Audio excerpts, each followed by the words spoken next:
ঠাকুরগাঁয়ের ভেলাগঞ্জ উচ্চ বিদ্যালয় মাঠে সর্বস্তরের মানুষের সাথে মতবিনিময় সভার আয়োজন করে স্থানীয় বিএনপি।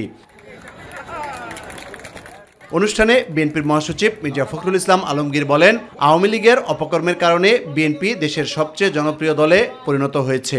বিএনপি ইনশাআল্লাহ আগামী নির্বাচনে নিরঙ্কুশ সংখ্যাগরিষ্ঠতা নিয়ে জয়লাভ করবে। এর আগে অপর এক অনুষ্ঠানে তিনি বলেন, জনগণ যা বোঝে না তা জোর করে চাপিয়ে দেয়া ঠিক হবে না। একটা দল বলতেছে গণভোট হতে হবে নির্বাচনের আগে, কয়েকটা দল, আমরা বলছি নির্বাচনের নির্বাচনের দিনেই দাও। এই সাধারণ মানুষ আপনারা এত কিছু কি বোঝেন?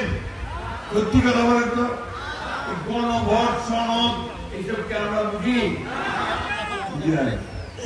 এগুলো বোঝে শিক্ষিত সমস্ত উপরতলা থেকে আমেরিকা থেকে কিছু লোক আসছে, আমাদের ঘাড়ের মধ্যে চাপাচ্ছে। ঢাকা রিপোর্টার্স ইউনিটিতে এক আলোচনা সভায় বিএনপির স্থায়ী কমিটির সদস্য আমির খসরু মাহমুদ চৌধুরী বলেন, গণভোট দেশের সাধারণ মানুষ বোঝে না, তাই জাতীয় নির্বাচনের আগে করার কোনো সুযোগ নেই। বিএনপি একটা স্থিতিশীলতা চায় দেশের মধ্যে। বিএনপি আপনার অপরের সাথে দ্বিমত পোষণ করেও আমরা তাদের প্রতি সম্মান জানাতে চাই। এই যে সিদ্ধান্তগুলো নিয়েছি আমরা কিন্তু দ্বিমত পোষণ করেও তাও এক জায়গায় আসছি, শুধুমাত্র আমরা গণতান্ত্রিক স্পিরিটটা রাখতে চাই। বাংলাদেশের রাজনৈতিক সংস্কৃতিতে পরিবর্তন আনতে চাই আমরা।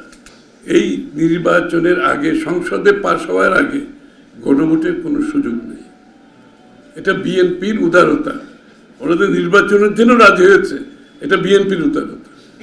আর দ্বিতীয় কথা বলি, নোট অফ ডিসেন্ট যেখানে দ্বিমত পোষণ করা হয়েছে, দ্বিমত পোষণ করার অর্থ হচ্ছে ঐক্যমত হয় নাই।